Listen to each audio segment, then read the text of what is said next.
Good afternoon, and thank you for being here. Love to thank the committee, the selection committee, for honoring us, and very humbled to join this prestigious group of inductees today.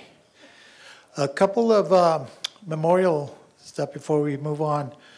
We lost one of our players way too early. Crystal Ornelas passed way too early, and we know she's here, and I feel you, Crystal. Okay. Also, my mentor, the late, great Mark Lumley of LSU fame and Baylor University fame. Mark put together this group of young ladies here when they were in junior high, and he built a dynasty over there. And I watched his practice one day, and I'm looking at what he was doing over there, and I see Stacy Iverson hitting ground balls, softball coaching legend. I see Coach John Gleason hitting ground balls, a baseball state champion as well. And he had these, I was hoping that these young ladies knew the quality of coaching they were receiving. So later on, I got to join that group when my daughter Rebecca enrolled at Flowen Wells High School, or junior high, went on to high school. Okay. Coach Lumley remains our mentor. He's in every girl's heart here, and the reason we're standing here is because of Coach Lumley. Okay.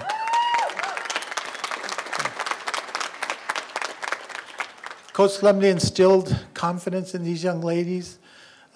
His mantra was "expect to win." Okay, and you'll hear more about that a little bit later. Okay. These girls played at a high level at the junior high. My time with them, we were, I think, 56-0 at the junior high level. So I mean, just totally dominated everyone. So by the time they got to the high school, there was no intimidating these young ladies. Okay, in 1999, we won our first state championship. Shocked the city, but didn't shock them. They expected to win, and they did. Okay, I remember from that, two thoughts come to my mind from that state championship game. First of all, Josephine Carrillo running down the right field line, catching a line drive at her shoe tops at full speed for the third out in the fifth inning, I believe it was. And we were ahead 3-0 at the time, which was the final score. But that was an incredible catch, and I'll never forget that. Okay. And the second memory I have of that state championship is the football team surrounding the field. We were at Sports Park, and as soon as the last out was made, they trampled the fence. Came on the field, and it was just such an exhilarating feeling. Thank you, I'll never forget that. In attendance today, we have Mr. Boonenkamp, Mr. Recently retired principal from Flowen Wells, and Mark Boonenkamp is the current AD at Flowen Wells. Okay. I want to thank them for all their support. In 2000, we moved up to 5A, which was the highest classification at the time. Okay, we were preseason favorites, and there's a lot of pressure goes on with that. Okay, every interview, every periodical that was printed had us as favorites. So these girls certainly didn't feel it. I did, but they kept on and they kept winning. Okay, the state championship game was against Deer Valley, and as we drove the bus into the stadium, I saw Deer Valley supporters. They were tailgating with lots of adult beverages out there. Okay, so we were playing at ASU. So by the time we got on the field, something incredible happened in the first inning I have to share with you. Okay, first of all, Deer Valley started a very good left-handed pitcher who had a vicious screwball and drop ball. Okay, so our lefties who are very fast, were a little concerned about that. So the game starts. Rebecca, my daughter's the leadoff batter. First pitch of the game, she drag bunts to first base, beats it out. Julia Chacon, second batter of the game, dropped the bunt down the left field, down the third base line. Okay, no throw, 2 pitches, 2 runners on. Third batter was I think it was Candace Abrams. Candace hits a double. Okay, we score. And the fourth pitch of the game, Ashley Monceau, our cleanup hitter, hits another double. So there's 4 pitches into the game, and we're up 3-0 with a dominant pitcher on the mound. Okay, so after that, it was all over in the first inning, actually. Bobby Bell hits a double in the 5th inning with bases loaded off the center field wall to make it 5-0, which was the final score. Okay, during the whole game, the tailgaters were having a field day with us.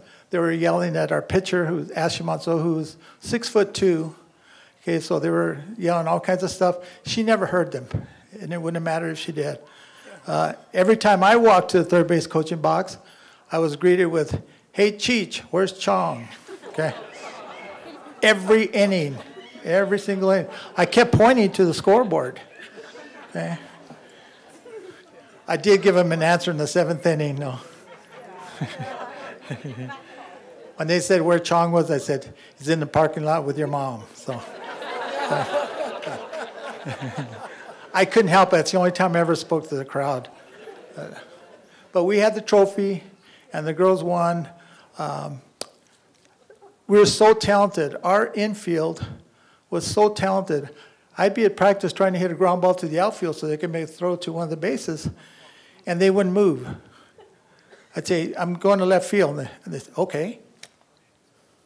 It was a direct challenge. I had to earn my coach's hits out there. Okay. I remember watching Blair Hulk, our third baseman, in practice, diving for everything. We get in a game, she's playing third base, a ball's 7 or 8 feet fall, she dove for the ball, backhanded it, gave it back to the pitcher. I said, "Blair, that's a foul ball." She says, "Nothing's going to get by me." Nothing. Okay. And that was the mindset they had. They're totally winners. The reason I brought them up here, because I wanted you to see what beautiful assassins look like. Okay? They are beautiful, but if you were in the opposite dugout, they would cut your heart out. No joke, okay? And I was a recipient of all this, and my wonderful coaches here who were with me, Coach Gene, Coach Dickey, Coach George, tremendous, tremendous. We're missing Coach Felipe Vasquez, affectionately known as Bean. Okay, Coach Bean is not here, but he's with us always. We would have Saturday morning practices at 8 a.m., okay, at the high school. And Bean would bring breakfast burritos for everybody. So he would make, there was probably, 15, 16 girls on the team, but he would make 7 or 8 chorizo, egg, and potato burros. Okay. And if you got there early, you got a chorizo burro. And if you were late, you got an egg burro. Okay. So we were always fighting for those. Can you still taste them? But it was just, we were surrounded by greatness. Okay. My dream as a young boy was to, silly dreams, play for the New York Yankees. Okay. And it didn't happen, but this is not a bad fallback right here, being coach of the state championship teams. And I treasure them, I love them, and I was so pumped up to see them today that I almost want to call practice on Monday. No? They would still win, okay? We're going to close with Coach Lumley's mantra. It's not meant to shock you, it's just the plain truth. Okay, so come on in, girls.